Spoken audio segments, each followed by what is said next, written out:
In the world of sim racing, there are many types of leagues. There are some dedicated to certain regions, some dedicated to certain tracks, some dedicated to particular types of championships, but this is 60 plus racing adventures uniquely dedicated to drivers 60 years of age or older on iRacing.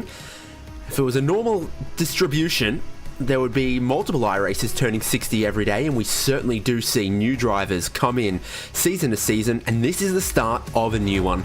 David Haynes here with Will Chadwick and Hugo Lewis as our producer. So excited to be back, Will. Yes, well, I missed the last round, but I'm back for the start of this new season. Of course, the start of what I think is our third or fourth season in this Formula 3 car. We've got, many people have joined this league over the years, and one of the more recent members to join in both of mine and your time commentating this series was Greg Sight, and he is your previous champion of the last two or maybe even now 3 seasons, I believe. And really the question is, will anyone beat him this season? There have been a couple of eras of 60 plus racing adventures, it must be said. Cars changed a couple of times in the Pro Mazda era. Definitely felt like we were the Stefan Roskin Championship, and then the car moved on to the Indy Pro 2000. Ragnar Wisloff had a lot of success, but indeed now we ask ourselves the question in the Dallara F3 car, is it a Greg Sight's era of domination ahead of us? Season 30's schedule will teach us. We're at Barcelona to kick things off, then Manicourt, Kota, Phillip Island, round 5 before we get to basically a non-Grand Prix track at New Hampshire, then the Indianapolis road course, Mugello, Algarve Portimao, Monza, Zandvoort, Phoenix Speedway and Road America. Sounds like a very high-speed schedule for Season 30, and it all kicks off here at Barcelona. You can see the rounds that will have RaceSpotTV live coverage. Very excited to be bringing all of that. 2 races tonight here from Barcelona. Qualifying's just wrapping up for race number 1, and this is a circuit well known for a lot of Formula 1 testing. I learnt a not fun fact, but definitely a fact the other day that I didn't realise I knew, that the name of this circuit is not spelt in Spanish. Really? It's spelt in Catalan. No, Circuit de Barcelona, Catalunya. It's Catalan. But if it was in Spanish, it'd be Circuito de Catalunya, and Catalunya would be spelled differently. I've never thought of it about like that before, but it does make sense when you think about it. And yeah, it's going to be a great season, I think, ahead of us. The usual 3 broadcasted rounds here on RaceSpotTV. We've got some pit stops required in some of the rounds as well. There is 4 of those scheduled for this season, and we'll only be seeing that live for the first time in our final round. But yeah, like you say, it's interesting to come in to season 30. It's one of the longest running leagues that I've ever known of, and it is certainly worth a watch, and it always produces some good battles. Well, to kick things off and open up the new slate in season 30 of 60 plus racing adventures, Greg Sights is on the pole, but around this full Grand Prix layout, it's not by a gigantic margin over Ragnar Wisloff, and they will be the front row of the grid when we head down towards turn 1. John Morgan and Greg Garris are the rows behind. You never ever count out John Morgan from just smoothly sailing his way towards a podium at some point. Russ Addy and Barry Hills are positions 5 and 6 after qualifying, and Douglas Beasley, Mike Grandy, Peter Hallstrom and Mike McCormick complete the top 10 of drivers for this new season. Paul Stump and Randy Shoemake there behind. We have Leif Hellberg, Jack Turner, Ulf Olsen, Earl Setzer, Bill Smitham and Steve O'Malley. Further through the grid, still qualifying times from Bruce Poole, JC Hay, Eugene Clark, Richard Coulomb, David Bradley, Franz Josef Sturm, And then two other drivers I see got Jerry Kerr with a qualifying time, Craig Vaught and Claude Rumelier without qualifying time. Still might see them on the grid. They're rolling now. We're on the Grand Prix layout of like 1 or 2 years ago. I'm still seeing a questionable chicane, I think. Or is this the historic layout? It's better be the historic layout. Unfortunately, I think we're on the questionable chicane that nobody likes. If the Osserschleben chicane designer can be taken into a dark room and beaten, can the same thing happen for here? One of the best lines of commentary I've ever heard, certainly. But we're ready to go racing for season 30, and I can't wait to see who can win this one. Exasperated Scotsman, I think, makes almost everything better. There's an honesty, there's a purity to it that we all felt in that moment. The pace car is in. There's a new pace car driver. He's smarter than before. Let's see if our drivers on track are smarter than before. We've had a little issue, but apparently no contact in the final corner and leading us down.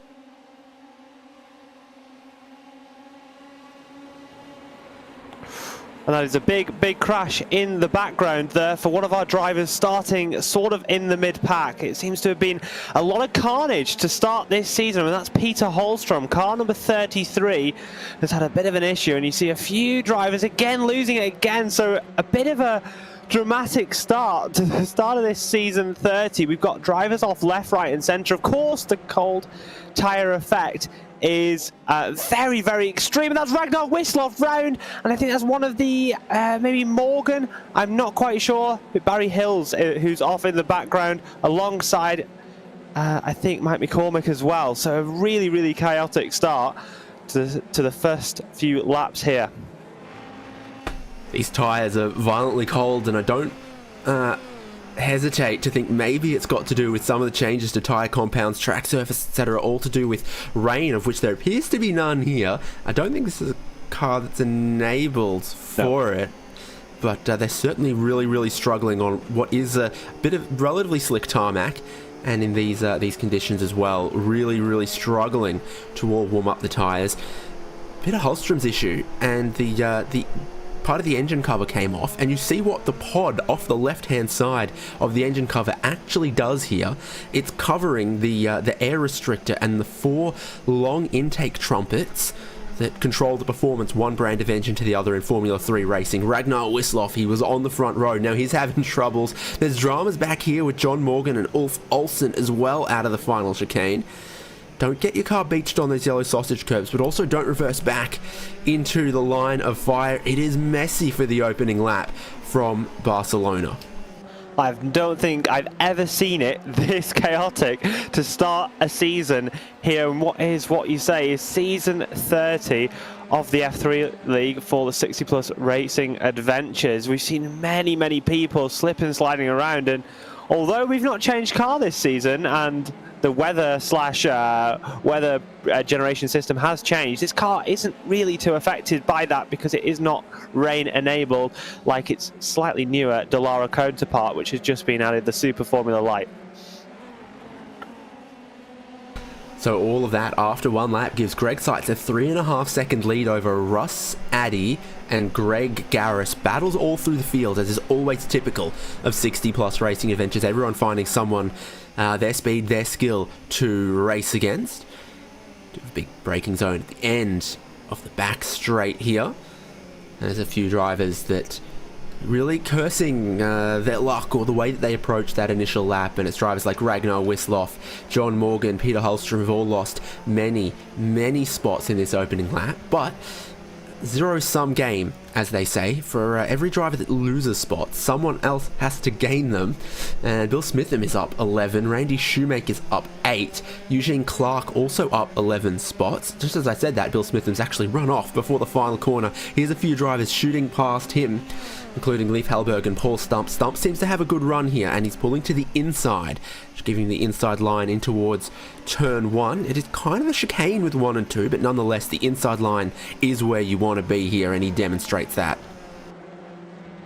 Yeah, so a nice move up the inside there for Paul Stump. Definitely a beneficiary to some of that starting first lap carnage, and moving forward, hopefully we'll see Stump make some further positions. Yeah, like I already mentioned, I know I was speaking with Ragnar, who's not had quite the best start to this evening, although a very good time in qualifying from himself. He'll certainly be happy with the time he set in relation to sights.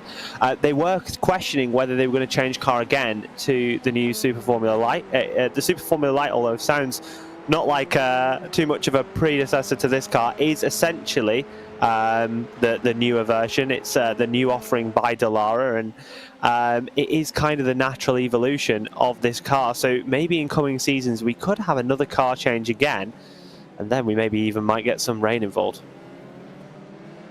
Yeah, and then Max Verstappen's been racing that thing a lot because it's rain enabled. So I think we're only 35 years away from him joining this championship, which I look forward to, scheduling that era of dominance in 60-plus racing adventures. Having a look at the replay here, and just trying to load into turn 3 there. Ragnar Wisloff exceeds the grip of the car. It just spins around like a bit of an ice skating rink, tags a few cars that go off. There's the exposed engine cover and the engine intake trumpets on the left-hand side of the inline 4-cylinder engine for Peter Hallstrom. Not something he thought he was going to be exposing that early in the day.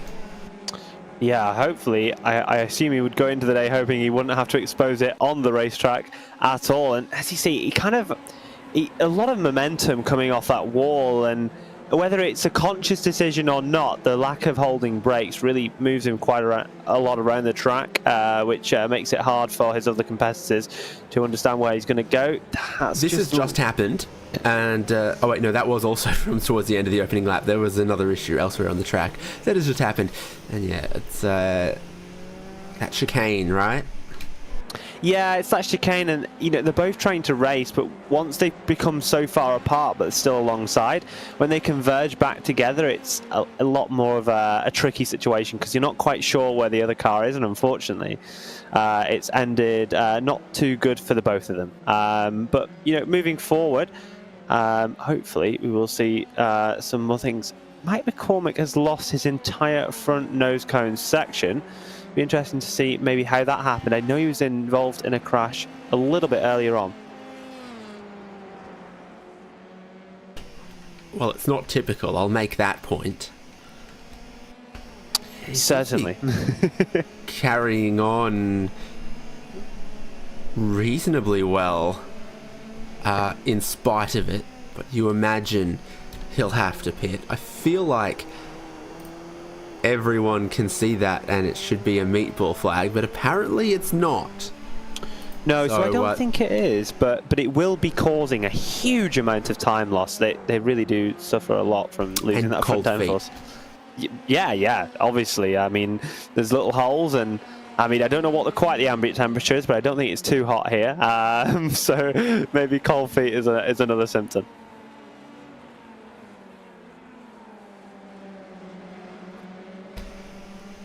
So watching up here, Leif Hallberg in behind Bill Smith, and two drivers who've gained plenty of positions in the opening part of this race. And Hallberg's trying to apply some of the pressure here. Always plenty of smoke in the air, the way that these cars are driving, the way that they're sliding around a little bit, struggling to just find the kind of grip that the drivers expect to have in a light car like this with a bit of downforce on it. Turner drops a spot behind. Hallberg's not able to carry enough speed over the top of the hill there at turn 9 to then close up and slipstream down here. Tighter braking zone than it used to be into the left-hander there. And then they opened it up a little more, but still tighter than it used to be, so now it's in betweensies. Yeah, and moving a little bit further forward, talking about Paul Stump, we spoke about him a little bit earlier on, watching him make that move a little bit further forward, and he's going to be fighting here for the top 5 against Douglas Beasley, who's having a very good day, up in 5th position inside that top 5, making an effort to break the toe a little bit going towards turn 1. And we know that the toe in between about 5/10 to, well, obviously the car ahead, it's very, very strong in this sort of car, and if you can make a small effort at least to break that toe, you can really save yourself from having to defend, which I assume is what Douglas Beasley is at least trying to do a little bit.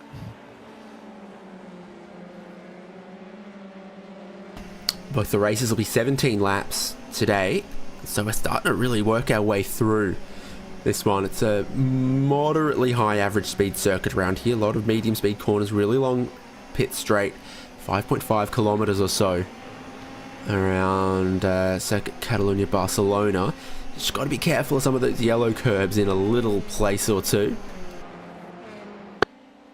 Yeah, absolutely. And if you think about a car like this, they don't have a lot of suspension travel, so any really large curb like that can really end up in a not so positive reaction from the car. Generally, the chassis of these Formula vehicles are incredibly stiff, and they don't have quite as much give as something like a Mazda MX-5 or even a GT3 car, and therefore do tend to react to the curbs a little bit differently. So you do have to drive them in a different way, but this track's never been known for having huge bumps and curbs that you need to take.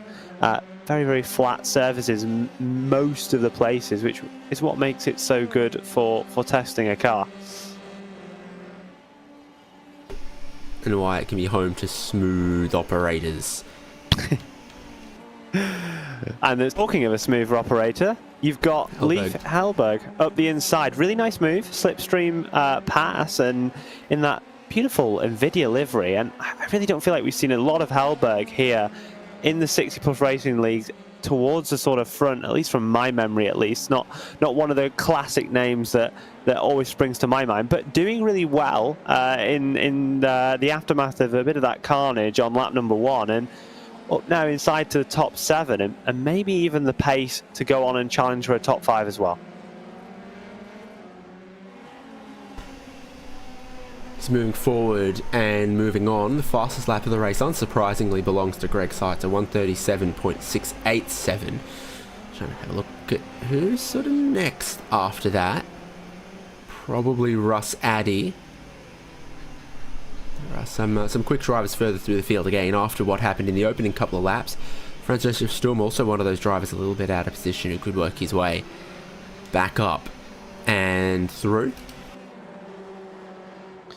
Yeah, certainly. And I mean, looking forward towards someone like Greg Seitz, who we've not really spoke about much. The gap in qualifying wasn't too big, but it's certainly big now. Just Rallycross, let's go. Eugene Clark has looped it around at the hairpin, and that's where the Rallycross layout at Barcelona is, which you can drive on iRacing.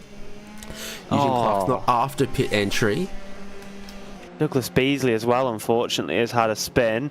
Noticed that he was doing fairly well. Again, just a simple case of just a little bit too much throttle. Will it be the same for Beasley? Well, Beasley just catches the curb a little bit, which, as you can see with the rigidity of these chassis, does upset the car and pitch him round as well. Got another replay of the 155 El Setzer, and maybe a technical issue from his side. Kind of just pulls it to the side after exiting the pit lane.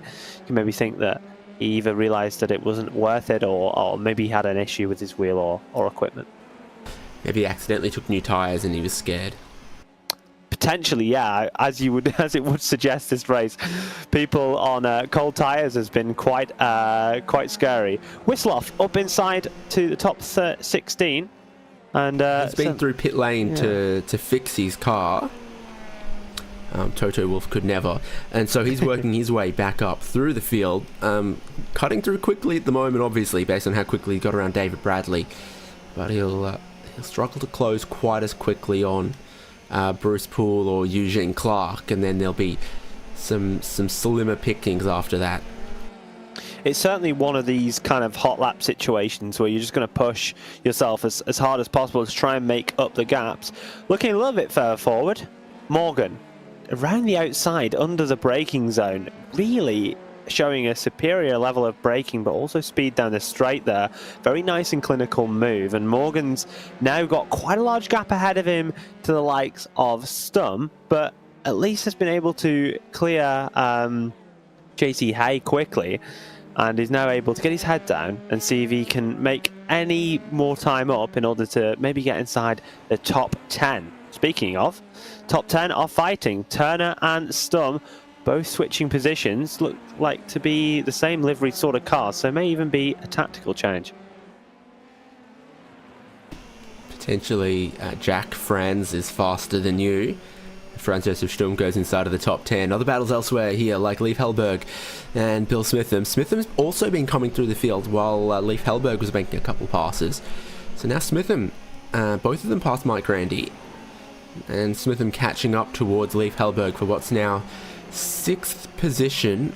A little wide there, but so long as you don't end up skating on or the wrong side of that yellow curb, I think you get away with it there. And again, at the top of the hill, the track limits are just a little bit looser. There was 1 or 2 years when this track was brand new where it wasn't the straight through there, and they had to take that little chicane thing at the top of the hill. Yeah, a layout that's almost forgotten in modern history. I can't really remember the last time, at least in real life, I saw a series running there. I somewhat remember us running it Even in... motorbikes don't. Yeah, obviously this track is more famous for motorbike racing, even though it has hosted Formula One for a number of years. Generally in Spain, you would suggest that motorbikes have been more popular in terms of a motorsport choice. Got many Spanish legends such as Marc Marquez, which have come from the motorbike scene. So it has been more of a motorbike circuit, and like I say, I don't remember ever seeing a series run that. The only time I ever felt like I've used it on the sim was, I feel like in the 24-hour series, or Neo as it used to be called, we ran that one year, but maybe now I'm just kidding myself. I don't think it's an option. Is it not? I'm trying to think. I don't think I've seen a configuration, because you've got the Grand Prix short, you've got the super short, you've got this is which is called full course, you've got historic where you skip the chicane, you've got rallycross. I'm not sure there's and also that little one at the top of the hill there option. Paul Stump is dropping back, so now Leif Hellberg and Bill Smitham are up into 5th and 6th. You can see Stump's there, he's carrying on. So he hasn't made contact with anything, but he has dropped the 2 spots here and quite quickly. Yeah, you're absolutely correct though on those on those configurations in iRacing. It isn't even an option. But yeah, that baffles me. I must have drove it on some other game. But moving more back to the action, we've got a nice little battle here. Hellberg is now into that top 5, and that curb that we saw strike against Beasley has really affected Smitham there in the exit, and Stump has managed to get that place back, and maybe will be under threat again to be repassed by Smitham down into turn number 1. Yes, indeed. Cautious though through the first part, and then through turn 2, the left-hander, he hangs it around there. I think the inside's where you want to be through the long turn 3 here. It definitely didn't seem like it was full throttle on the opening lap, but it should be in these cars in these conditions to just stay pinned flat out around turn 3. Riding on board, getting an idea for the wheel work and the conditions and some of the elevation around here as well. Yeah, and I think something that may have thrown a lot of the drivers off when we started this race is you've got to remember that when you come into the start of a full push, first lap, off the rolling start, your first corner that you're pushing, that's the first corner you've pushed since the end of your qualifying lap, where you're going to have had peak grip, peak tyre pressure, everything's going to be on song, the car's going to have been light, it's going to be gripping up really nicely, so you're used to that. So when you go to driving a car that has so much less grip, it can be quite a shock in the mind about how to just kind of deal with that, and where you're braking and acceleration points change. And it may seem like a simple thing to say, but I certainly, when I've ever done qualifying sessions or a lot of qualifying runs, I certainly feel it. I always remember in the Porsche Cup car, it's always very extreme when you accelerate away from having a bit of an issue with cold tyres. Paul Stump's tyres weren't that cold, but he had a bit of a problem there, and Grandy gets back past to keep this battle going. It is letting Leif Hellberg get away. It's not quite catching Randy Shoemaker especially quickly. There is only a few laps left in this race. Enough for Wisloff to maybe make up another couple of positions, though, and battles elsewhere throughout the field as well here. Like JC Hay, who's in behind Eugene Clark, as maybe they have their own little team orders moment down towards turn number 1. No such thing. And I might be going crazy. I mean, I am, but unrelated to that, I think we're seeing a lot more team liveries this season. I think we've seen quite a few team changes, maybe. I sort of recall seeing maybe a few people in with maybe new teammates or slightly different teammates. Maybe I'm going crazy as well, so maybe it makes 2 of us. But like you say, these 2 have definitely got a new livery. I haven't quite seen at least this variation of this livery before.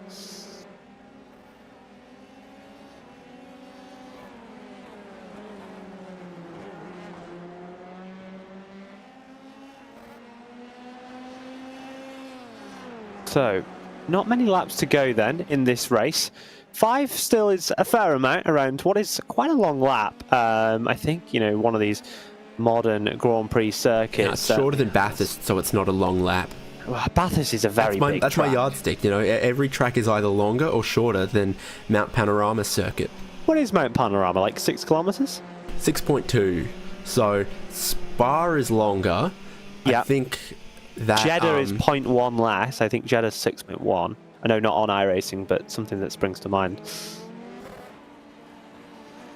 They don't need to worry about scanning that. We'll be fine. They could scan Kadia, though, and it's exciting. The Blade corner. This is side by side for the teammates once again, and Eugene Clark gets ahead of JC Hay on the way down towards turn number 1. Very red from the front on angle, very patriotic from the side on. Here comes Ragnar Wisloff to get them both. His livery's patriotic, but maybe in a slightly different way. Yeah, recently, I think as of mid last season, joined the...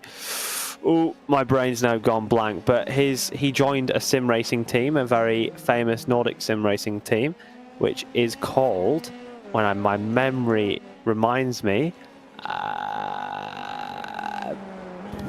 I don't remember. It's a Nordic sim racing team, and Team Vikings, there you go. And they have a lot of guys on the roster, and I know that he's been getting involved a lot more with some endurance racing. We'll be doing Sebring in a few weeks. Did Bathurst around your favourite track, I'm sure. Is it your favourite track? Is that fair to say? It's up there. It's Definitely up there. Have we got another Australian track that maybe just kind of pips it, or somewhere else? Oh yeah, Oran Park. Can't get over how much I love that place. But it's not there anymore. I'm right in saying that it's been completely demolished, right? Yeah, it's all houses. Yeah, we had the Porsche. There's 1 or 2 streets that are aptly named around there, but there's very basically nothing remaining of it.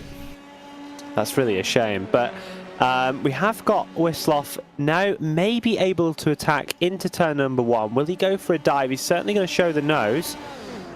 Not quite able to make that late braking maneuver, and you certainly see Eugene Clark take a lot of speed around the inside. But into turn number 3, up the inside goes Wisloff, and he is maybe able to take that position.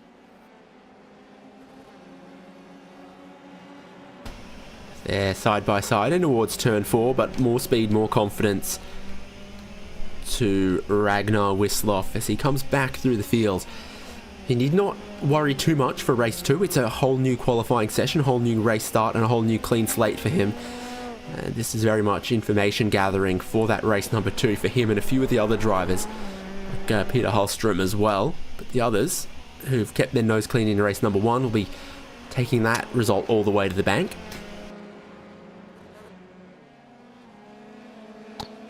Absolutely, and yeah, Wisloff now, you know, 6 seconds to the car of Jack Turner.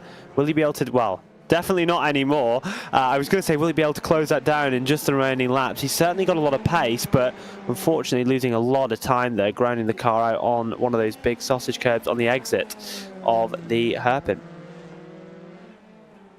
Now, if you bought a house in Oran Park, New South Wales 2570, you could live on Peterbrook Drive or Larkham Street, or maybe even, I don't know, what would take your fancy, Ambrose Street?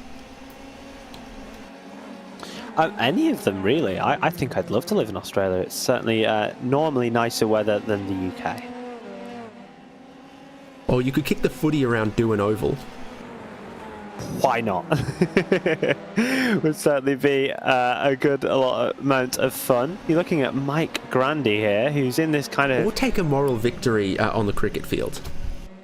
Oh, well, cricket is quite a classic sport between Britain, Australia, and a few other countries as well. I used to play cricket, but I wasn't very good. I was always scared to end up on the batting term. I'd be all right at the catching part, you know, in outfield, but I was never first to bat, and I was certainly down the bottom of the pecking order.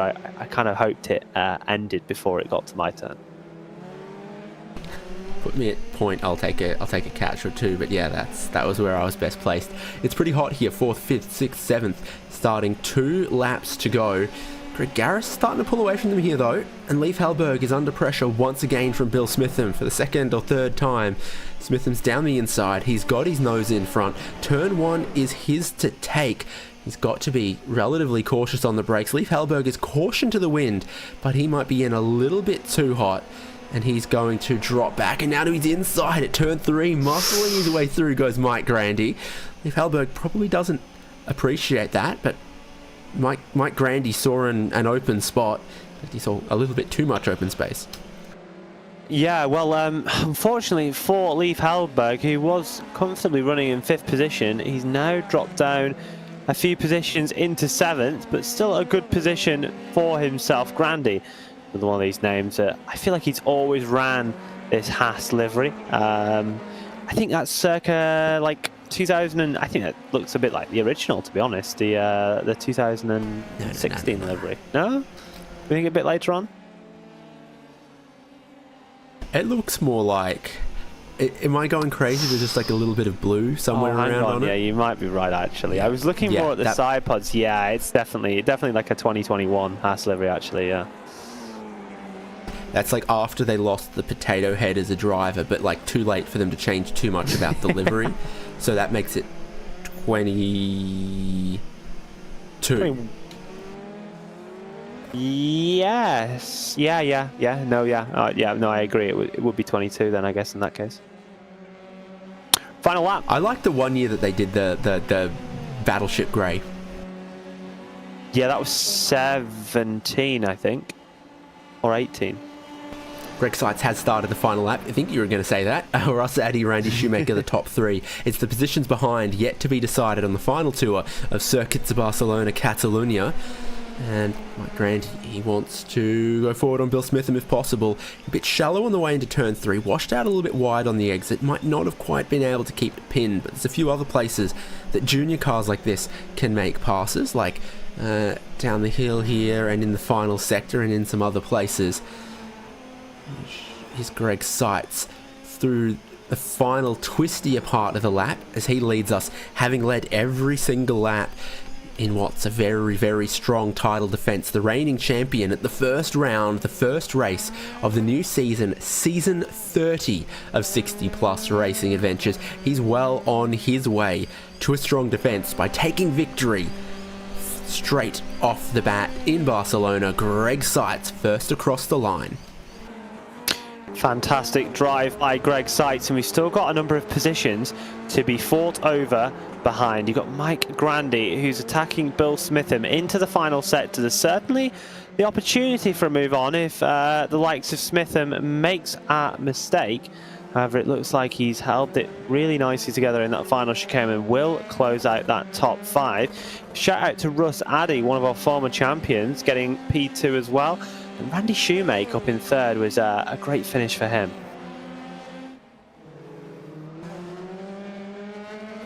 Here's some of the other battles. Leif Hellberg, Paul Stump, Douglas Beasley, John Morgan. And it looks like Douglas Beasley holds off John Morgan, who did qualify 3rd, but finishes 10th. Back here we find Mike McCormick behind Bruce Poole. I wonder if a pass can be made between here and the checkered flag. Not any traditional passing spots, and McCormick's not showing quite as much pace as you might think. And David Bradley, Peter Holstrom behind them are some of the last drivers on the lead lap here. McCormick gets close. You need a mistake from your rival. He's shown you one, and they're all up close here, but no traction out of the chicane for Mike McCormick. Yeah, and that is that first sort of race coming to an end. I think we've got a race between JC Hay and that Bruce Pitt. Well, I thought we had a change there, but maybe not. But potentially a penalty after the crossing the line. But that was certainly a very interesting race. I don't think, David, I've ever seen so much chaos on the cold tyres on a lap one in this series.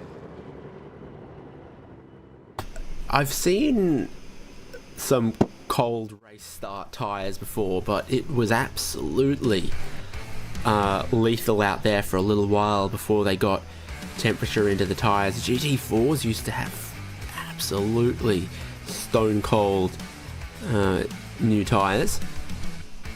We'll see what the drivers learn from that about the tyre heat, about exactly how hard they can push on lap one when they head in towards race 2 later on. This is how they finished race number 1.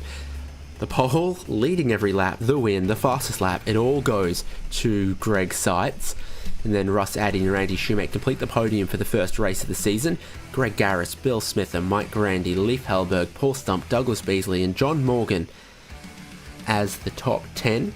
Then it was Franz Josef Sturm, Jack Turner, Ragnar Wisloff, Eugene Clark, JC Hay, Bruce Poole, Mike McCormick, Peter Holstrom, David Bradley and Steve O'Malley. And behind this, they were mostly off the lead lap. Ulf Olsen just stayed on in 21st. Then Craig Fort and Barry Hills behind. Richard Coulomb, Earl Setzer, Jerry Kerr, the drivers who started the race. Claude Ramillier did not, but we still might see them in race number 2. Will, we love a chat. Some of our drivers love a chat. We're going to find anyone? Oh, absolutely. Would you like to start off with an interview, or would you like me to take one? Oh, I think you can go. Right, well, let's go in order. We have all of our podium sitting in the waiting room. So firstly, I want to talk to Randy Shoemake. So what a race for you, Randy. I think you kept out of a lot of the carnage on the opening lap, on the cold tyres. We briefly spoke about how hard it can be going from such a peak sort of qualifying amount of grip to suddenly having cold tyres. Just talk us through how hard it was on those opening laps, or especially that opening lap, to keep the car pointing in the right direction with these cold tyres out here today. Well, thank you. It's exactly like you said, very difficult to transition from, warming up and practicing to going to cold tires, even in qualifying. And then you've got the downforces and things that affect the car in the first couple of laps of the race. I was very fortunate to get through the melee, so I hope I didn't cause the one incident between Peter and I. He's such a wonderful, gentlemanly driver and consistently wins our Gentleman Driver Award. But once I got through it, I was just fortunate. I have not run 17 consecutive laps this week, so this is unexpected. It's been so long since I've spoke with you all, but that pretty much covers my situation. Yeah, well, certainly we saw you making a lot of positions up. I believe you started 12th on the grid, and to finish 3rd, I think, is a really, really good place. Certainly don't think that you were at fault for the Holstrom incident. But yeah, talk us through what you're going to be thinking going into the next race. You've just got a 3rd position, really nice podium. What can you do going into the second race of this evening? Can you go for maybe even better? Is it another case of just trying to keep your nose clean and not getting into any incidents? Definitely, you'll be trying to stay clean and not to get any incidents. You saw how many people got taken out. That's unusual. So there were easily 9 to 10 people faster than me that got involved in accidents. I was just fortunate to get through it and stay clean. Certainly, it's not something we tend to see a lot, especially we always see very, very respectful and clean racing, but sometimes the conditions are hard to control. Well, congratulations on your third place, Randy. Going to move on to a few other people in the waiting room, and good luck for the second race this evening. Thank you so much. Let me quickly say hello to Tony Lamberti. He's watching today. God, take care of him, put your arms around him, heal him, and thank you so much. You all have a wonderful day. Thank you, Randy. So from third on the podium in race 1, we move another step up. And I have a VR too. Russ Addy will join us. Hello, fellas. How did you find that opening lap? And then how did you find the rest of the first race of season 30? The opening lap was kind of spicy. A lot of action going on, and I was fortunate to be in second, but at the end of the first lap, I'm 3 seconds behind Greg. Hey. So it's now season 30 of 60 Plus Racing Adventures. We're only 30 seasons away from the league being able to race in itself. I don't think that math quite works out, but it's back again in this F3 car and those cold tyres. I mean, I keep coming back to it because that opening lap, it looked like the rain was enabled for this car. Yeah, it seems to take a solid 2 laps or so to come in, and then they start feeling okay. I mean, you can't go flat out through some of the corners that you can a couple laps later. So it's all about managing expectations the first lap or two. And for this new season, what's Addy's strategy? Just try to, I don't know, be the best of the rest. Greg's going to be tough to beat, as you've seen in the past. So I just want to be up at the front and have good races. I mean, that's really the key. You're in the unique position of being able to rust, but also take it slow. Yes. And thanks for broadcasting. As I always say, I do well when you guys broadcast. Lucky for you, we got one more race and then a couple more later on in the season as well. You got it. Best of luck, but what's the biggest thing that you're going to take from race 1 that's going to stick in the back of your head for race 2? I think just try to do the same thing. I had 0x, so just try to be steady and smooth and see where I wind up. If I can qualify a little bit better, although, where I wasn't too bad. All right, we'll see you there. Best of luck. Thanks, guys. See ya. And Will, there's one driver left to chat with, and it's the man who has it all. The man that has it all. Pole position converted to a race win alongside a fastest lap as well. 25 seconds when the checkered flag falls. Just how do you do it, Greg? Especially considering those first lap shenanigans, and it seemed just so easy for you to control the car even with the cold tyres, and really that's what got you such a lead in the first place and separated it from some of your closest rivals who got in incidents. Yeah, I was really surprised. I had a bunch of technical difficulties getting started, so I was really late to the session, missed the practice session, and kind of jumped in fairly cold. So I didn't know where I'd end up, but I pushed and ended up getting pole. And then I had Ragnar got a bit of a slow start, and John was behind him, and I don't know if you saw, but I gave him a tow as long as I could down the first straight, and I actually wanted them to battle into turn 1, but I didn't want them to crash. So that was kind of my strategy, to get that gap, because I knew Ragnar was going to be really fast, and I wanted him out of my draft if possible, and so that worked better than I could have hoped for.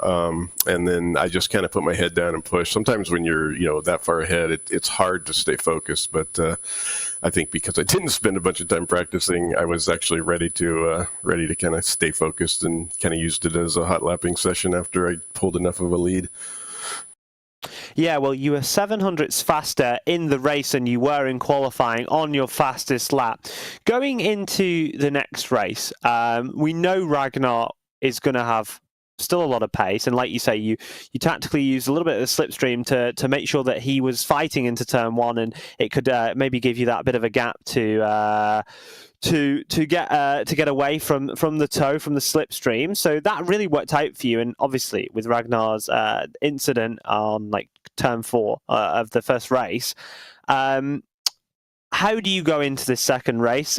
We've often seen you put yourself in the middle of the pack, put yourself towards the back of the pack for a bit of a sprint through the pack. Will you do that again, or will we see just to get this championship underway? Will we see an attempt for the double win?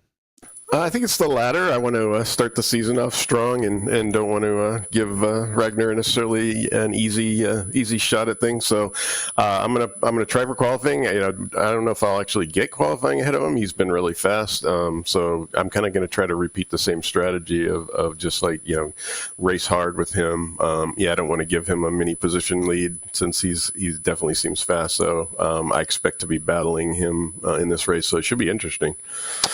Yeah, well, he's here for round number 1, and he's usually here for the televised series. But as me and David know, boating season is up and coming, so you might be all right. So feel free to go from the back, Greg. So certainly something you can do. But no, we do wish you very good luck going into the second race, and thank you for jumping in for an interview. Yeah, I appreciate it, and thanks for the broadcast, guys, and hopefully I'll be here for the second interview. Fantastic. Well, good luck for race number 2, Greg. Yeah, thanks. Well then. It's true. Yeah, it's true. Boating season's coming the up. ice starts to melt, and something in that Viking brain just wants to head out to sea. We'll see exactly how that plays out. He's such a strong racer, a strong competitor. Ragnar Wisloff to Greg Seitz, but Seitz has really been an absolute phenomenon since recently turning 60, recently joining us in 60 plus racing adventures. They've got one more race still to come here from Circuit de Barcelona, Catalunya. Stay with us on RaceSpotTV, that one not too far away.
back ready for the second race of 60 plus racing adventures from Circuit Catalunya.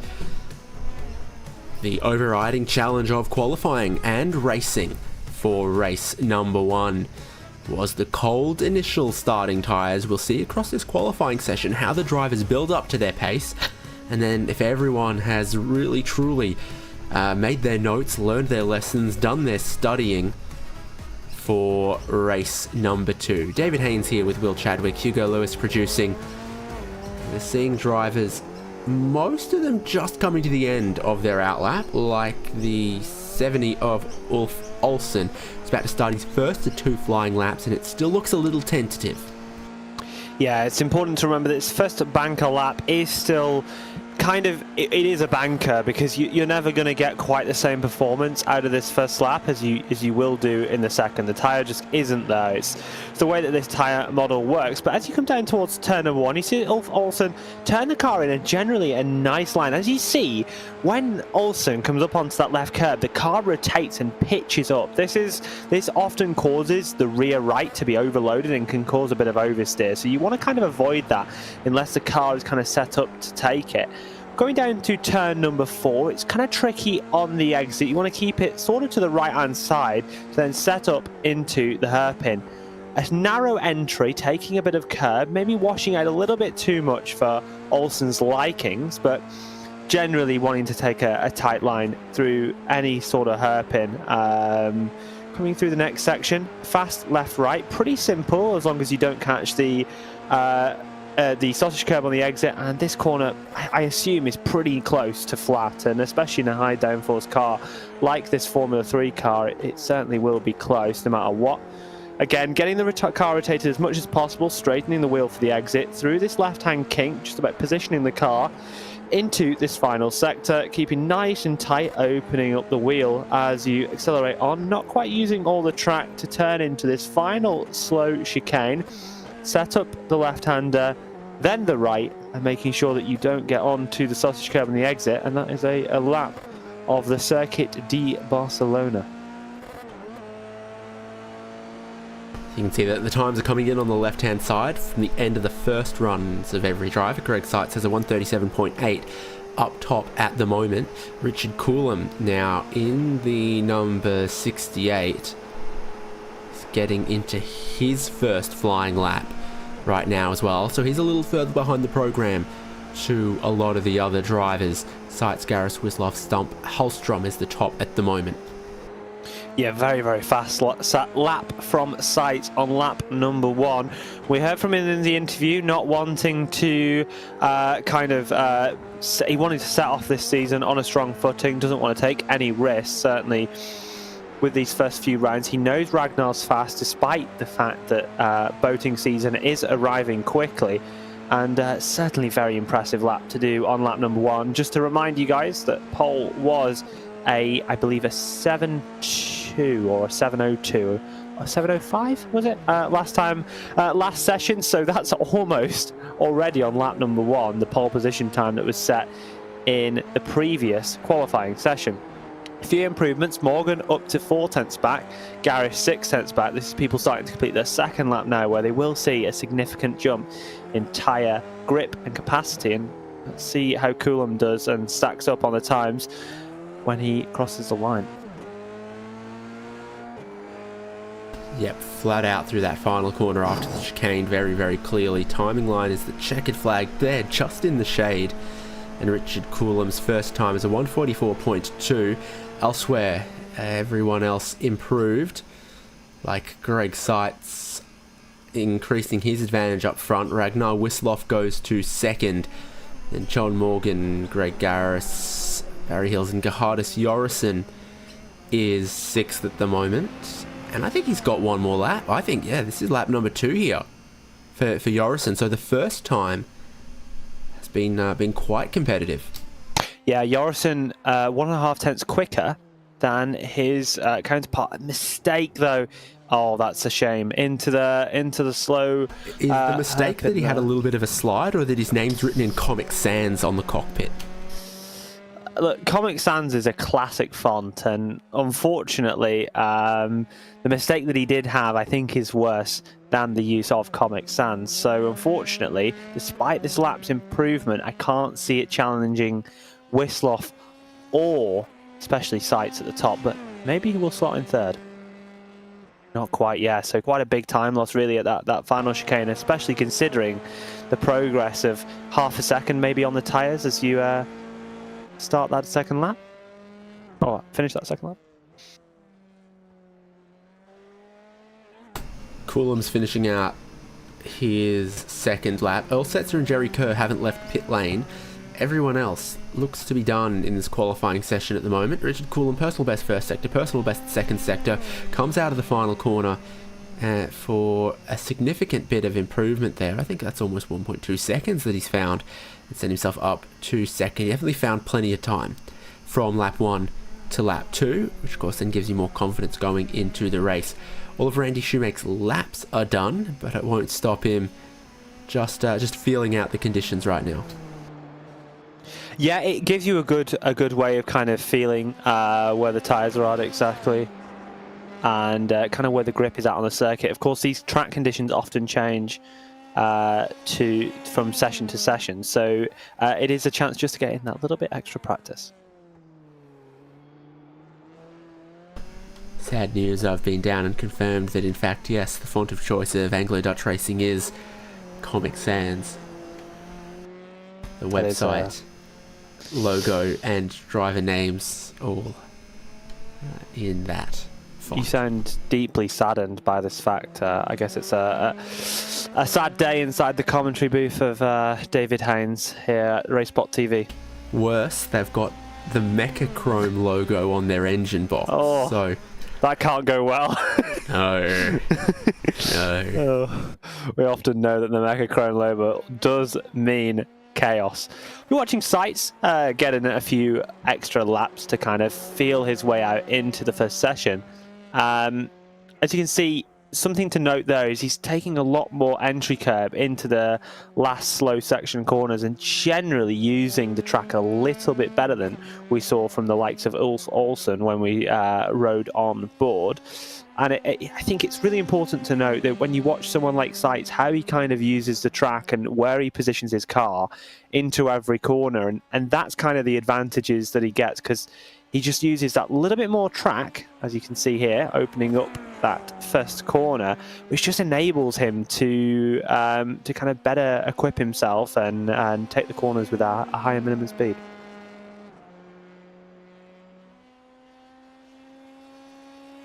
It's a 10-minute qualifying session and there's only 20 seconds left in it. It's nearly done. Then we head into race number 2. Same length, same again as race number 1. And it's a clean slate on the Hankook tyres as well when they get into that. Margin of pole, double what it was for race number 1. Greg Sights is up front once again, sharing the front row with Ragnar Wisloff. John Morgan once again in third. A few drivers will be hoping that race number 2 starts a little differently than race 1 did. You've got Mike McCormick, Greg Garris and Gerhardus Jorrison as the top 6 there. Then Barry Hills, Russ Addy, Peter Holster and Franz Josef Sturm, Ulf Olsen and Leif Hellberg. A lot of Scandinavian drivers on that frame right there. Randy Shoemake, Paul Stump, Mike Grandy, Douglas Beasley, Bill Smitham and Jack Turner to 18th place on the grid. And then you have Eugene Clark, Richard Coulomb, David Bradley, Bruce Poole and JC Hay as the last driver with a qualifying time. Earl Setzer and Jerry Kerr, as I said, did not Setzer a qualifying time. Oh dear. The goal was open. The goalie was vacant for some reason. Well, after that excellent grid presentation, it's not too long till we'll see your drivers getting ready for the rolling start. Maybe some of them will take a bit of a tip from last time and maybe try and put a little bit more heat into the tyre before we get down to turn number 1. In cars such as maybe GT4s, GT3s, if you're an iRacing user yourself, you won't notice a huge difference in the warm-up phase. You do definitely see one in cars such as the Porsche Cup, but from memory, you know, the The F3 is a really, really large example of where the tyres are just really, really hard to warm up. And if you're just taking a little note there of some of the drivers, specifically Seitz, putting a lot of energy into his rear tyres before he gets away, and that just enables him to just have that little bit better tyre pressure and that grip before we get to turn number 1. And the cap can make a massive difference when it comes to braking toes, like we heard Seitz talk about in the interview after race number 1. You a drag the brakes just a little bit kind of guy? Maybe not as much anymore. It's not as effective as it used to be. We're ready to go. The pace car is in with Frank? Someone the pace car driver. Oh, and we are well and truly away. Greg Seitz has leaped and bolted. We're heading down towards turn number 1. The tyres are cold for everyone. The track very similar to race number 1, so everyone will know what they're facing heading down in towards turn number 1. Doesn't make it any easier to be restrained when you're in wheel-to-wheel racing combat with the green flag in the air. This does look better initially, but it can lead to some overconfidence through the long turn 3 here that claimed victims last time around. They all seem to have just found their feather foot on the throttle for race number 2. Yeah, I think turn 4 is going to be a really key action zone. The traction zone out of here is quite critical and also very, very hard to do on cold tyres. Be interesting to see if everyone can exit there in an orderly manner. But it looks like we have resumed our normal processes for the 60 plus racing leagues here in the Formula 3 series, and I'm sure there are other series as well, as everyone is through perfectly clean. He said it. He said it. Oh, we're still good. We're still good. So Greg Seitz just breaking clear of a 1 second lead. Wisloff and Morgan, though, be much happier with this race number 2 start than they were with race number 1. It's Peter Hallstrom getting swamped just a little bit there. He's down 8 positions, so he's the only big move so far. And, ooh, massive concertina effect. Big braking zone here. Lots of lockups going on. Most drivers staying on the track, though. Hallstrom, even losing 8 positions on lap 1 in race number 2 here is less disastrous than what he had in race number 1, but that is in the wall Mike McCormick. That is a shame. Mike McCormick having an issue there. Probably, I just imagine, in that traction zone between those 2 corners in that final sector. And unfortunately, it's not been a great day for McCormick. Had some good pace, but unfortunately, it was actually on the exit. It doesn't look like he's got much damage, just a big time loss. So get his head down, he'll be able to make some more positions up. So nearly held at 2. This looks like Russ Addy and Barry Hills through turns 1, 2, 3. Look at Greg Garris take a big swooping line so that he can be a lot closer to full throttle through turn 3 in these conditions on lap number 2, and he'll stay close to this battle as well. There's a bit of an Ulf Olsen train behind as well. Garris I think he's been practicing in the rain because he's finding every alternate line he can watching the 2 in front battle. Yeah, absolutely. And I think, it is something that can work quite well. An alternative line in this sort of car. Dirtier is very much simulated in iRacing alongside a number of other things. And it can be useful just to take that half a car's width to give yourself just a little bit more aerodynamic downforce when you're going through some of these really fast corners where you will be limited if you're not able to get enough clean air to the front of your car. Down in towards the hairpin. Seeing that everyone seems pretty line astern as things are. Away in the lead is Seitz. He has almost opened that advantage to nearly 2 seconds now. Turn 3 and 4, you definitely got more options. This is after the hairpin on the back straight. Taking a look at the replay for Eugene Clark. He gets in too hot. Ooh, spins himself around and he drills someone else. I think he even takes the front wing off his teammate. Potentially, that is the case, at least with JC Hay. No front wing on his car. He's still got the nose cone, but unfortunately, the wing is definitely the most important part. So, unfortunately, that is going to be a huge loss of downforce for JC Hay. Here's Garris making his move. Oh, and here's Hills moving right back through turn 3. So, great move through turn 1. Didn't manage to completely close it off. Now they chop back and forth. Russ Addy seems to be finding his element, maybe breaking away from them a little bit. Ulf Olsen's closing in on them as well here at 6th and 7th place in race number 2. Yeah, so looking inside that top 10, it's certainly very, very racy. We've got a very big amount of competition. From 5th back to sort of 16th, they're all within inside a certain train, maybe a little bit of a gap between 13th and 14th of Smitham and Shoemake. And yeah, it's going to be interesting to see kind of who is able to make the moves and maybe get up inside that top 10 scenario. Addy currently holding out that top 5. A few people going for a little bit of faint moves under the braking zone. Interesting to see, and we've got a car off. It's Addy. I've just cursed him. Addy, unfortunately, has gone round, and it's going to be probably 16th, 17th when he rejoins.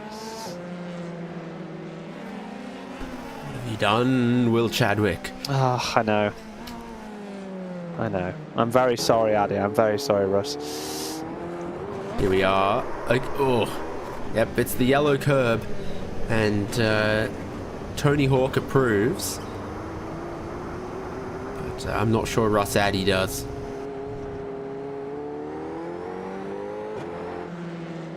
Yeah, unfortunately, like you say, when you get on top of one of those curbs,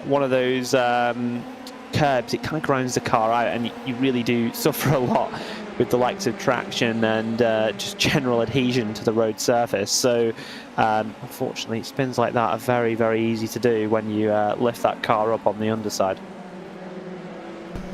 Now, Bill Smitham was one of the quicker drivers and big movers of race number 1. He's just in behind here in blue and white. There's battle going on between Mike Grandy and Leif Hellberg. Smitham's made 5 spots. Grandy's now made 5 as he gets ahead of Leif Hellberg. So Bill Smitham might be next in line here as they're so close through this little switchback chicane at the bottom of the hill, then immediately rising through the very quick corner over the crest, carrying your speed down towards the braking zone at the hairpin. Another great overtaking chance. So Hellberg, who was running really well last race, not quite able to defend his position against Grandy, who started the lap behind him, and he's going to end the lap ahead. So into the top 10 for Mike Grandy in that sort of 2021, 2022 era Haas liveried car. But that's certainly that NVIDIA livery on Hellberg's car is certainly a very, very eye-catching one, to me at least. Reminds me a lot of the Stake car in F1. Yeah, okay, yeah, in a way. Smitham is the focus right now, blue and white, and he's just showing the nose, having a look, not far enough up in towards turn 1, different lines on the way in, 1, 2, 3, this whole sequence of corners, you can flow some different lines about whether you're trying to carry speed in towards turn number 1 or really trying to set up a late apex for turn number 3. Short little run to turn number 4. Smitham still remains in behind at the moment. Greg Seitz to a 3-second lead at the moment over Ragnar Wisloff, who always has 3 seconds over John Morgan. There's some smoke in the air. There's no new Pope. It's just Mike Grandy running a little bit wide. Now it brings Hellberg and Smitham right back onto him, and Grandy just swoops around the outside. Smooth. Very smooth. Smooth operator, as I think I heard you say not too long ago. And ooh, Seitz, race leader. Massive, oh! He's had a massive accident with Gerhardus Jorgensen as well. Ragnar Wisloff leads. Greg Seitz has been off. Maybe picked up some damage. Come back on. Massive crash with Gerhardus Jorgensen.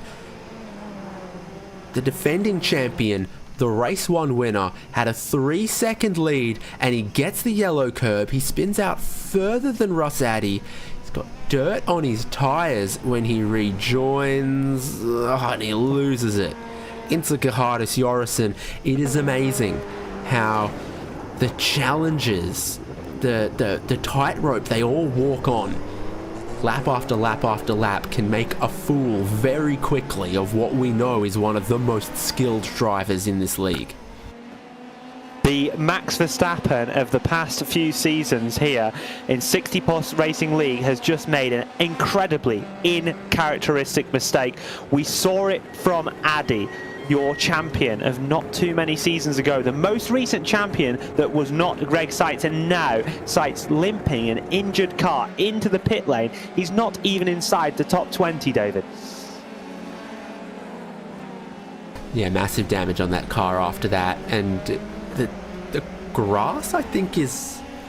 No, it used to be cold. Now the grass isn't cold. Maybe the dirt is still cold, because he came back on the track and he was immediately transported back to that lap 1 ice skating rink. It was clear that the curb on this very low slung car is initially what sent him off track, but after getting back on the pavement, it just didn't feel like pavement with the dirty tyres, grass, gravel, the rallycross layout there that I think the European Championship comes to, and you can race on iRacing.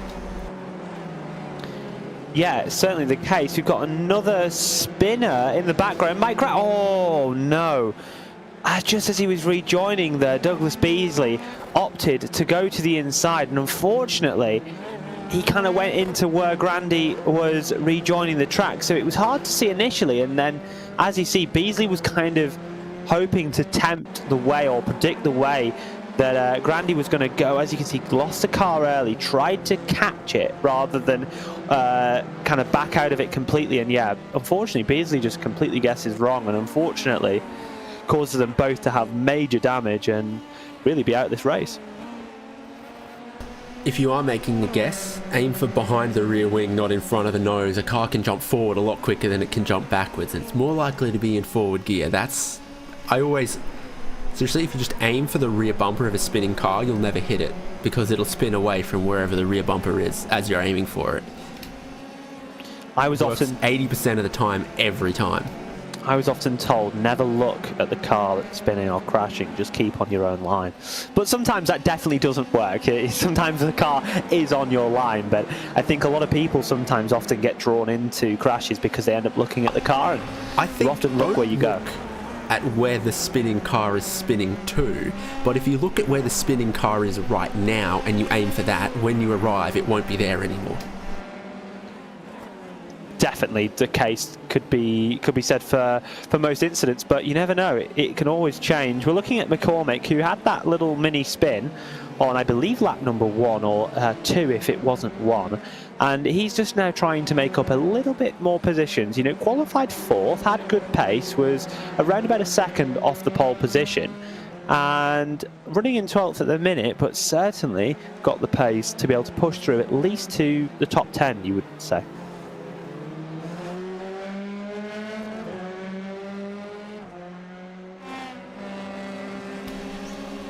Here we go. Richard Coolham's over to one side of the road. Mike McCormick's down towards the other, and he goes past. I think he's well ahead now. Yep, he will be on the way down towards turn 1. No mistakes there.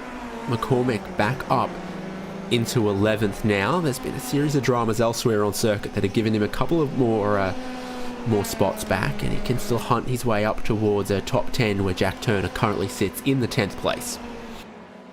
Absolutely, we've seen some really consistent running from Jack Turner, starting often a little bit further down, but has kept his nose really clean throughout these races. So big shout out to him. Not a name that I know we see too often in this league, or not a name that we necessarily see up inside that top 10. So good job to Jack, and hopefully he can remain fighting for that top 10 position for the rest of the race. You're looking at Gerhardus Jorgensen on your screen at the moment, and he is fighting Eugene Clark.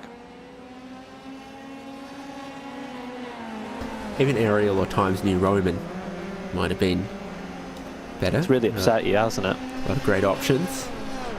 Times New Roman, I don't even... There's something about the name of it for me. It just throws me off. I like the... I was using recently the... What's it called?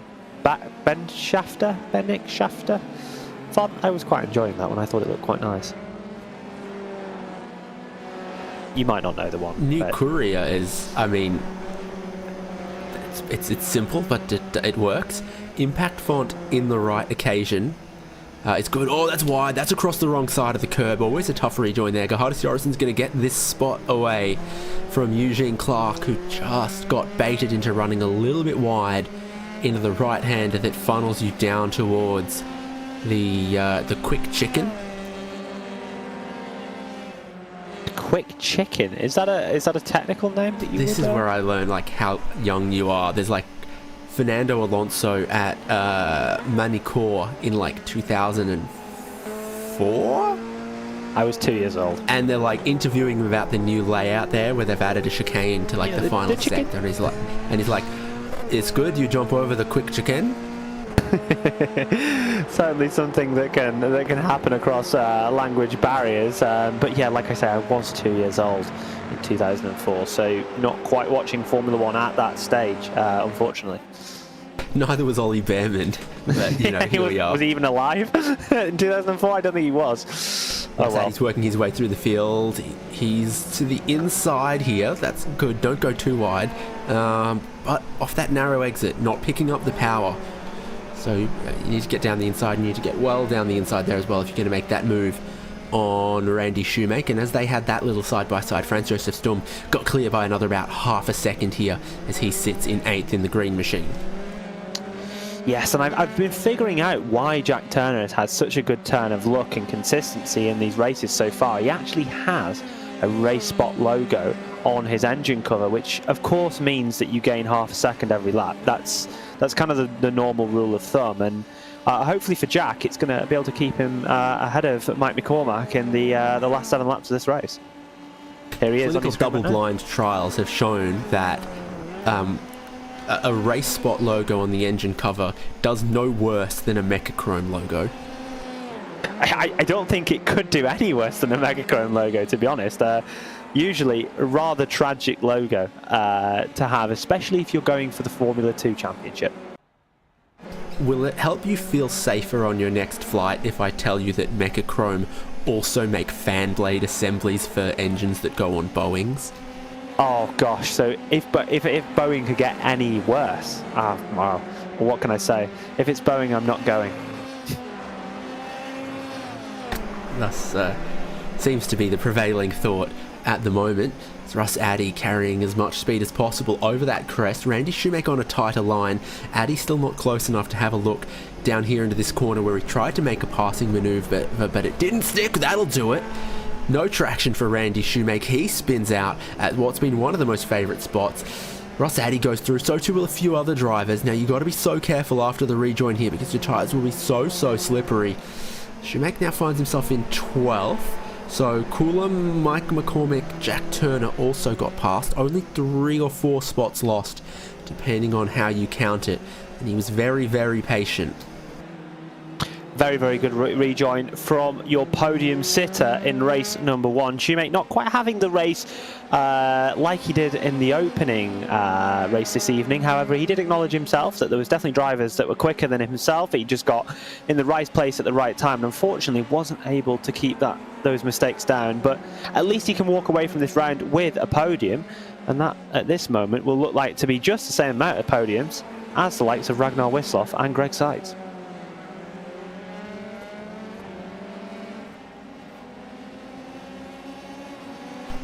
Lap 11 of 17, Wisloff leads 6 seconds from John Morgan. John Morgan is 5 seconds ahead of the battle for the podium. Paul Stump's 5 seconds behind these two. So I think, you know, you look at that. Most iRacing drivers will drive with the relative box up. They'll tell them, you know, who's up the road, who's behind.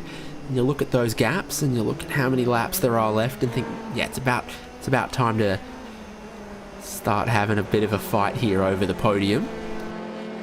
Garris's personal best lap of the race is a little slower than Barry Hill's though, so it's consistency for Garris, and the outright speed has been there for Barry Hill's. Oh, I've just been cursing everyone today. You don't know what I've just seen. I'm about to cry. Oh. What have I done, David? What have I done? Remember, the one with the English accent is Will Chadwick. I'm David Haynes and I'm innocent. You certainly are innocent this round. I've cursed Addy. I've now cursed RaceSpot's favourite Jack Turner, and I'm only going to hang my head in shame.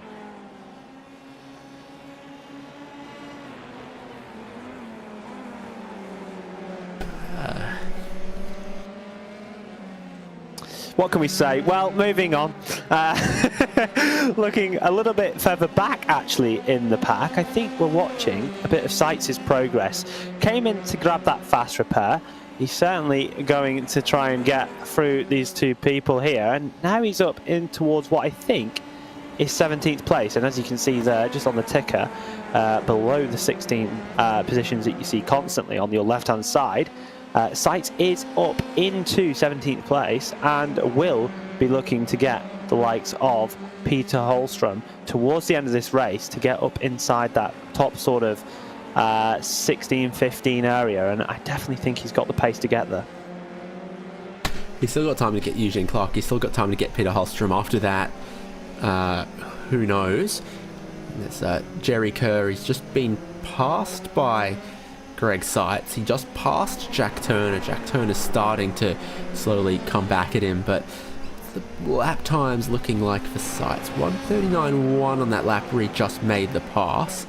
He owns the fastest lap of the race with a 1:37.1, and he'll still be burning off more fuel as we go through this race. He's released into clean air, and he really is pushing on now. Here's the battle for the podium where Hills has had a little bit of a slide. Greg Garris can't capitalise on it, but we'll do the Greg Garris line through turn number 3 that he so dearly loves. And maybe Hills ends up just a little bit wide there. There are different ways to peel these potatoes, or indeed maybe to stir this paella.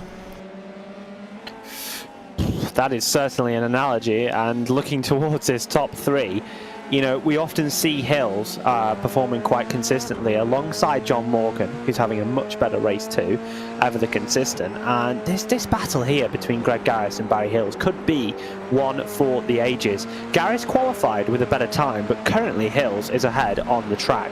Generally, we would suggest that Garris does have a couple tenths advantage on pace, but can, you know, as a famous commentator once said, catching is one thing, passing is another. So can Garris pass in the latter stages of this race in order to get on to that elusive podium roster and start off the season in the right sort of style? I listened to a podcast the other day and they went over the question, what was your favourite commentary line of the 80s and 90s, and the various Murray Walker, Martin Brundle, James Hunt things that got rolled out. A lot of classics. A lot of classics of that era.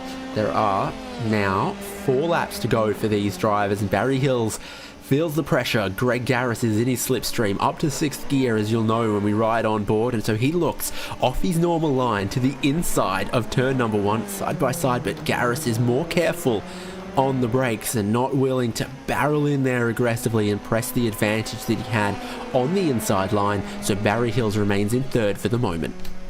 Yeah, and like you say, didn't take a defensive line, trusted his confidence on the outside to just carry some more speed. Garris very quick into turn number 4, maybe trying to make something work on the exit, but just not able to kind of get the power down as we head into turn number 5. Going through the 6 and 7 section, following up, it's going to be pretty hard to follow for Garris through these sections. Of course, this is kind of the sort of grounds for when you get the least amount of grip when following a car. A lot of this is strictly aerodynamic downforce, so it's kind of hard to stick on, but only 4 tenths back still, so still getting a really nice toe down into turn number 10, I think.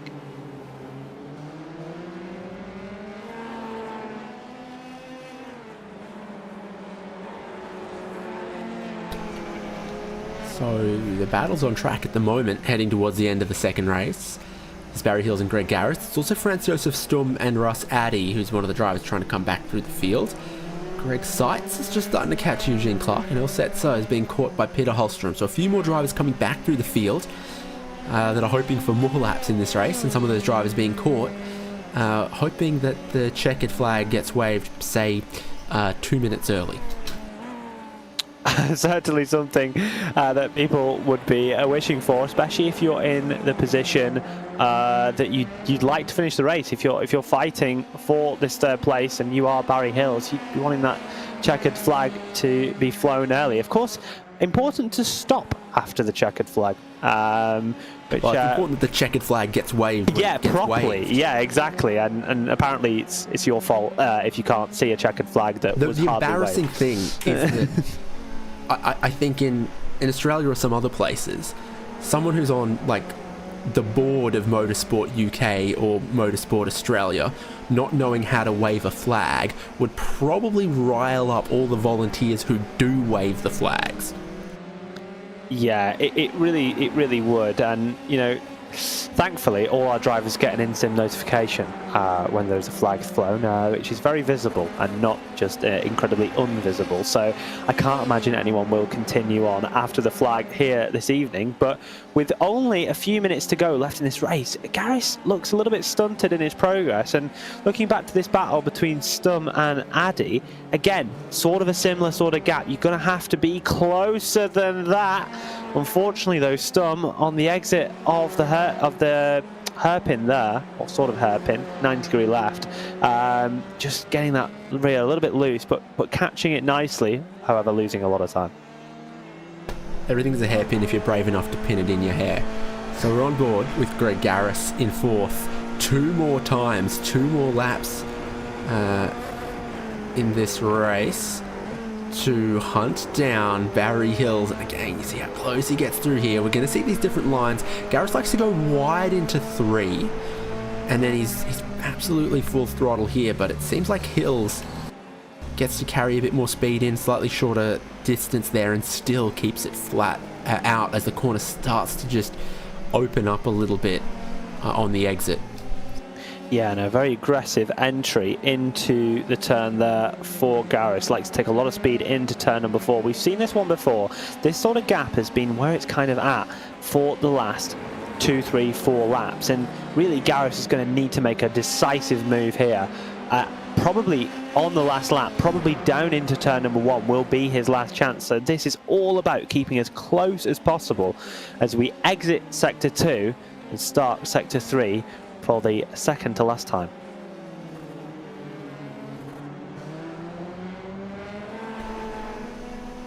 Still just so close. Hills and Garris over 3rd and 4th. Perhaps starting to catch a little bit of traffic because it's still 5 seconds up the road to John Morgan, who holds on to 2nd, and then 11 seconds to Ragnar Wisloff, who started the final lap of the race. Shortly, these drivers will as well. Garris is half a second back coming onto the straight. Hills makes a move to the right, to the left, back onto the racing line. Perhaps a little anxious also about JC Hay, who's the car just up the road there in 22nd spot. Yeah, so back marker potentially to lap here of JC Hay, who we saw have that incident with his teammate earlier on in the race, and it really shows where you have to be decisive when you get a chance. Not able to stay close through that final sector, those slow corners, and it therefore means that Garris now needs to pull off somewhat of an unconventional move to end this sort of race. This section here is where Garris is faster. If we're looking at really where the lap time is made between these two drivers, in Sector 3, we think that Hills has an advantage. In sectors 1 and 2, it's where Garris has an advantage. If he can exit sort of 3/10 off the back of this fast right-hander, he would have a chance maybe into the 90-degree left. But unfortunately, it does look like he's not going to be close enough to make a move on this final lap. Not JC Hay's first rodeo. He did very, very well to stay out of the way of that exciting battle. Up front, though, there's just a couple corners left for Ragnar Wisloff, and he is going to take a win in the first round to put him on level pegging for the championship. And I think that boat's going to have to stay in dry dock just a little bit longer this year. Ragnar Wisloff takes a win in round 1, bags some serious points, and keeps his chances of a championship alive. John Morgan's going to cross the line in second. Barry Hills, he's been under pressure for the last 5 laps more from Greg Garris, and he has not cracked, so he absolutely deserves that podium. It'll just be no sailing on Wednesdays, I think, for the next couple of months. Yeah, and how many times have we exited a round here of the 60 Plus Racing League and said that we've had 6 different people on the podium across both the races? I can't even remember a time that last happened for us. No, it does seem, strike me as very, very uncommon. More battles for some points and positions towards the end of this race here. David Bradley from Elsets and Greg Seitz is just going to run out of time and laps and distance to pass these two. So Seitz settles for 15th. nearly had 2 more on the line, but Bradley holds on from Setzer, who holds on from Seitz. And yeah, Seitz just able to get up into that P15 that I briefly spoke about when looking at where he could end up in this race. A few of the drivers happy about where they finished, maybe personal best for them, or just an execution that they're quite happy about. And yeah, it's been a good race. Good one for Ragnar Wisloff as he keeps his car on the track and takes a win by 13 seconds from John Morgan and Barry Hills.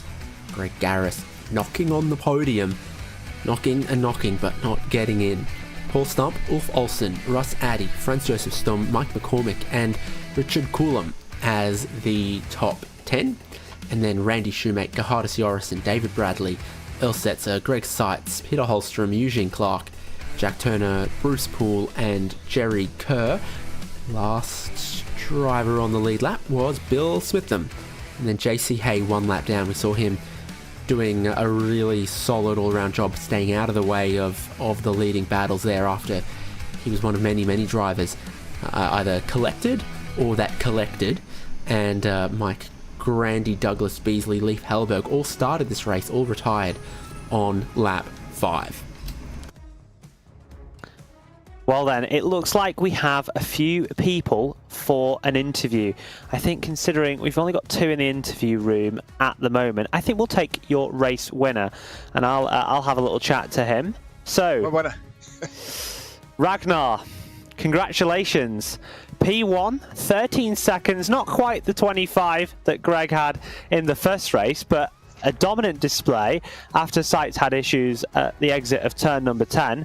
How did you turn that around after the first race and really get that result that sets your championship challenge off well? Well, thank you, Will. Thanks for that. Well, it was a bit of a bad start in the first one, so a bit of a bad display. I started in second gear. I was a little late, and then John got a jump on me, and then we came together in turn 2 on the first lap. But that's in the past. I didn't make that same mistake in the second race, so I guess that's what did it. But I mean, I guess it's a tough track. If it claims Greg Seitz, then it's a tough track. Certainly is the case, I think. Like we say, we often think of Greg, especially across the last 2 seasons, as a bit of a Max Verstappen of this league, not really making any mistakes, been very consistent and dominant in his time. We were mentioning to Greg, he said that he didn't want to go from the back because he was aware it's the start of the season, and we told him that potentially the boating season is starting, so he wouldn't need to worry about you too much. But I think after that result, and certainly coming away on very similar points to the likes of Seitz exiting the first round, surely there's a championship challenge on, Ragnar. Well, we'll see. You're absolutely right, Will. In 6 weeks, we'll be on the water, and I know I'll be struggling a bit with my priorities. And we got a few trips planned, and there's a few other things. But I'll certainly try to make the broadcast races, and it's good fun to race. There wasn't that much of a close race today after we touched in race 2, in race 1, but it shows. I can't remember last time Greg Seitz made a mistake and spun out, so it was a tough track. The rears overheated, the left side had degradation like you never see on most tracks. You really had to be careful. The car was sliding everywhere. Yeah, certainly. And I think something that's really unique about this first round of the season is we've had 6 different people on the podium across the 2 races. So the podium's been completely different each time. And I think that shows the challenge of this track. And, we saw the likes of Randy Shoemaker able to get a podium in the first race. And wonderful. Yeah, fantastic. And I think that it shows just how challenging this track and car combination really can be. And also how quickly people can learn and adapt. Because I think after that first race, having a little bit of car carnage for a lot of people on that first lap. It was almost perfect at the first lap in the second race. So it really does show how clean this league can be. Yeah. And we're quick learners, even though we might have a few years on our backs. We still can learn and adapt. So I think that's very good. Well, it's fantastic to have you for an interview once again, Ragnar. Congratulations on your win. We look forward to seeing you, hopefully, at the sixth round of the season in not too long a time back on RaceSpotTV. Good luck for the races in the meantime, and thank you for joining us. Well, thank you, Will, and let me also thank the organisers of the league. As usual, we just turn up and have fun. Lots of people in the background do a lot of work to make sure that that it runs like clockwork. And also, thank you, Stumi. Absolutely. Thank you very much, Ragnar, and we'll see you, hopefully, in the commentary booth next time out. Yep. Thanks, Will. Bye. So, David, we've got one more hanging around. We have got one more hanging around, and I feel like it's your turn. So I'm going to move John up to speak to you. Who got second place? Yeah. At the start of the first race, I called you always a threat for a podium. Well, that didn't end up being true of race number one, but with enough time, all predictions come true, John. Yes, Ragnar and I kind of messed up that first race, and we did much better in the second race, and Greg decided to hand us a gift and took advantage of it. And yourself, we're in the 30th season of the 60 plus racing adventures now. You've been around for plenty of them, snagged a couple of championships along the way, and now a second place in the opening round here. Yeah, it's a good start to the season. There's a new driver in the 70 plus championship, Paul Stump, who's pretty fast everywhere. I think he's just sort of getting back up to speed this week. But Barry Hills and Mike McCormick gave me a run last year, and I think it'll be a good battle for the 70 plus championship this year as well. True. If I follow my axiom that someone turns 60 every day, it follows that someone turns 70 every day as well. And so I guess that'll be an exciting championship for you to compete for again with a little bit of fresh vigor this season. Yes, I enjoy it, and that's mostly what I focus on. Obviously, I try to finish as high as I can, but during most of the races, I'm keeping an eye on the guys that I'm actually competing with for that championship. As you saw, I mean, Greg and Ragnar have stepped up their game, and have just they're sort of in a different league at this point, and hopefully, it'll encourage some of the other guys to work a little harder to get up there. I certainly am trying, but they're just too fast for me now. Did you have any thoughts or reactions when you saw the schedule? I see there's 2 oval rounds, but there seems to be a lot of Grand Prix tracks, a couple of new ones like Portimao, and a little bit of a European focus this season, I think. Yeah, when I first saw it, I was pretty happy with it. We had committed to sort of alternate seasons where we follow the F3 official schedule, and we've done that this season, other than putting in 2 ovals, because traditionally in our sort of the history of the league was based on the Indy Pro Car. But we're already having discussions about maybe switching next season to the Superlights car. But yeah, it'll be a challenge. We got to figure out how to develop a setup for this for the Formula 3 car on the ovals, but it'll be fun.